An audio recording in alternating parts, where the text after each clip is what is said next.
नमस्कार. देशोन्नतीमध्ये मी ऐश्वर्या शिंदे आपलं स्वागत करते. बघूया प्रदेशच्या आजच्या टॉप 10 बातम्या. नुकताच अंमलबजावणी संचालनालय अर्थात ईडीने मोठी कारवाई केली आहे. ईडीकडून ठाण्यातील एका फ्लॅटचा ताबा घेण्यात आलाय. हे प्रकरण थेट दाऊद इब्राहिमशी संबंधित आहे. ईडीकडून जप्त करण्यात आलेला फ्लॅट इक्बाल कासकरच्या जवळच्या सहकार्याच्या नावावर नोंदवला गेला होता. ही कारवाई त्याच्या आणि त्याचा भाऊ दाऊद इब्राहिम यांच्या विरुद्ध सुरू असलेल्या मनी लॉन्ड्रिंगच्या तपासाचाच भाग आहे. दाऊद इब्राहिम त्याच्या जवळच्या साथीदारांमार्फत भारतात बेकायदेशीरपणे सक्रिय असल्याचे ईडीच्या तपासात समोर आले. यामुळे मोठी खळबळ निर्माण झाली आहे. लाडकी बहीण योजनेसंदर्भात राज्याच्या महिला व बाल विकास मंत्री अदिती तटकरे यांनी महत्त्वाची अपडेट दिली आहे. याबाबतची घोषणा त्यांनी रायगड जिल्ह्यात केली आहे. विधानसभा निवडणुकीनंतर योजनेच्या लाभार्थ्यांच्या खात्यात लाभाची रक्कम पुन्हा जमा होण्यास आजपासून सुरुवात झाली असल्याची माहिती अदिती तटकरे यांनी दिली आहे. 12,87,000 बहिणींच्या खात्यात या योजनेअंतर्गत दिला जाणारा सन्मान निधी आज जमा करण्यात आलाय. येत्या 2 ते 3 दिवसात उर्वरित लाभार्थ्यांच्या खात्यात सन्मान निधी जमा केला जाणार आहे, अशी माहिती अदिती तटकरे यांनी दिली आहे. उपमुख्यमंत्री अजित पवार यांनी वित्त व नियोजन सह राज्य उत्पादन शुल्क मंत्रिपदांची सूत्रे हाती घेताच आज मंत्रालयात दोन्ही विभागांसह शासनातील वरिष्ठ अधिकाऱ्यांची बैठक घेऊन वित्त नियोजन आणि उत्पादन शुल्क विभागाच्या कामकाजाचा आढावा घेतला. मंत्र्यांचे खाते वाटप होताच उपमुख्यमंत्री अजित पवार ॲक्शन मोडवर आले असून कर संकलन आणि महसूल वाढीच्या प्रक्रियेत सुसूत्रता सुधारणा आणत रिझल्ट ओरिएंटेड काम करण्याचे निर्देश वरिष्ठ अधिकाऱ्यांना देण्यात आले आहेत. कल्याणमध्ये एका मराठी कुटुंबाला अमराठी माणसाने बेदम मारहाण केल्याचं प्रकरण समोर आल्यानं राज्यातील वातावरण तापलंय. या प्रकरणाचे अधिवेशनातही पडसाद उमटले आहे. मुख्यमंत्री देवेंद्र फडणवीस यांनी या प्रकरणाबाबत कडक कारवाईचा इशारा दिलाय. तर अशा लोकांचा कडेकोट बंदोबस्त केला जाईल असा इशारा उदय सामंत यांनी दिलाय. मराठी माणसाला जर मारहाण होत असेल तर कारवाई करू. महाराष्ट्र सगळ्या जातींना घेऊन चालणारे राज्य असल्याचे ते यावेळी सांगितले आहे.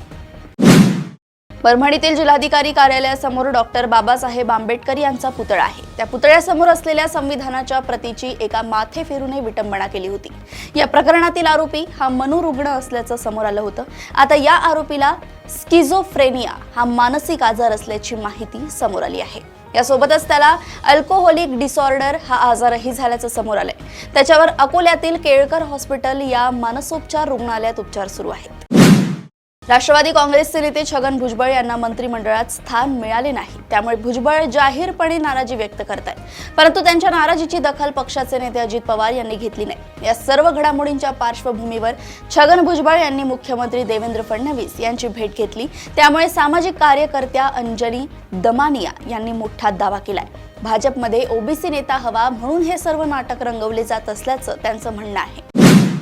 मंत्रिमंडळ खातेवाटपानंतर आता मंत्र्यांना मंत्रालयातील दालनाचे आणि दालनाच्या पाठोपाठ सरकारी बंगल्यांचेही वाटप करण्यात आले. यात राज्याचे महसूल मंत्री चंद्रशेखर बावनकुळे यांना शासनाने रामटेक बंगला देण्यात आलाय. मात्र या रामटेक बंगल्याची बावनकुळेंकडून अदलाबदल करण्याची चर्चा सुरू आहे. हा बंगला पंकजा मुंडे यांना देण्यात येणार असून बावनकुळे या बंगल्याची अदलाबदल करणार असल्याचं सांगितलं जात आहे. गोपीनाथ मुंडे हे मंत्री असताना रामटेक बंगल्यात वास्तव्यास होते. त्यामुळे पंकजा मुंडे यांनी हा बंगल्यासंदर्भात होकार दर्शवला असल्याची चर्चा आहे.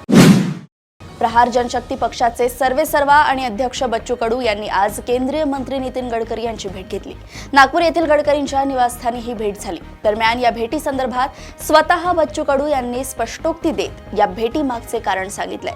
नितीन गडकरी यांच्याकडे असलेल्या विभागासंदर्भात मी त्यांची भेट घेतली. या शकुंतला ब्रॉड गेज रेल्वे झाली पाहिजे. बंद पडलेल्या मिल संदर्भात मार्ग काढावा. कामगारांना पगार नाही. राज्यात सरकार भाजपचे आहे, त्यावर तोडगा काढावा अशी मागणी केली असल्याचं बच्चू कडू यांनी सांगितलंय.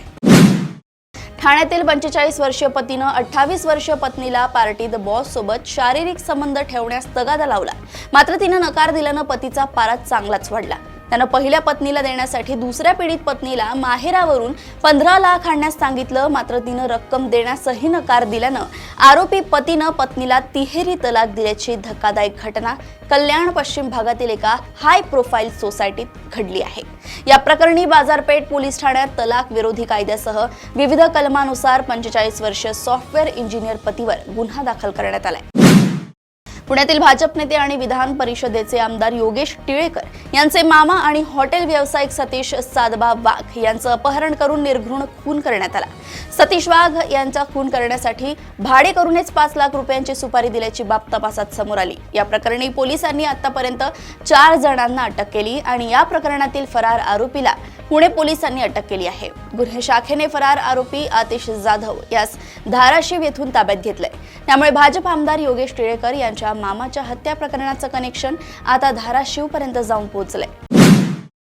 प्रदेशातील अशाच टॉप 10 बातम्या जाणून घेण्यासाठी बघत रहा देशोन्नती। आणि जरही तुम्ही आमच्या चॅनलला लाईक आणि सबस्क्राईब केलं नसेल तर लगेच लाईक आणि सबस्क्राईब करा आणि बघत रहा देशोन्नती। नमस्कार। ठळक घडामोडींसाठी देशोन्नती न्यूज चॅनलला सबस्क्राईब करा आणि बेल आयकॉन प्रेस करा।